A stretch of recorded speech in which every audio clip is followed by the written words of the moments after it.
guys, today we'll be talking about the Analects of Confucius 3.3. And without further ado, let's get started. 3.3. The master said, being human and yet lacking humaneness. What can such a man do with the rites? Being human and yet lacking humaneness. What can such a man do with music? So, like we've talked about, humaneness is benevolence, or just being kind to people, or the act of being humane, which is probably really obvious. But if you know what humane means, then you'll know what humaneness means. Sorry, my cat's having some zoomies, so don't mind the noise. And so Confucius says, being human and yet lacking humaneness, what can such a man do with the rites?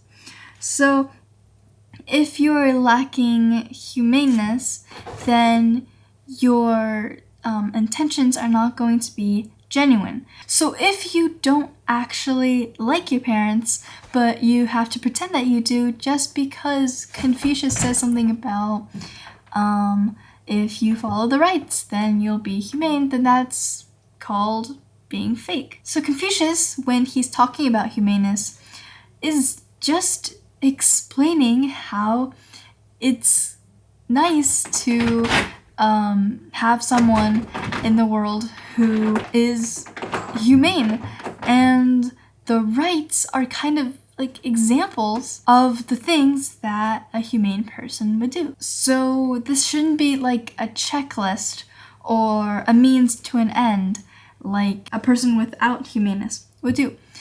And that would be called lying to others because you're not being genuine. And then we were talking about music.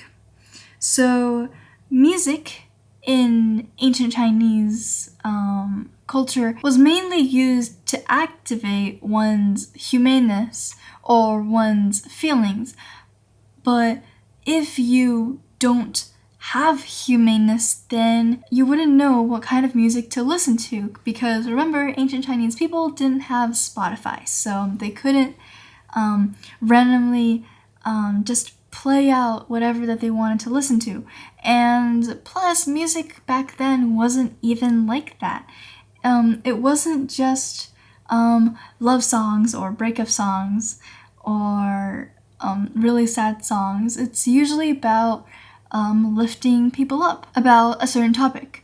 But if you're not humane, then you would just arrogantly accept whatever it is that people sing to you about, including when songs that are not about you are played, which you shouldn't even be listening to, like songs about the emperor or war songs, for example. So, for example, if you're not a good person and you know it, then you shouldn't just go around and listen to songs about how loved and appreciated you are, and not even to mention inviting an orchestra over to play these kinds of songs for you, like we saw with the three families back in 3.2. They were listening to a song that can only be played to the emperor, and they're not the emperor, so they were in no position to listen to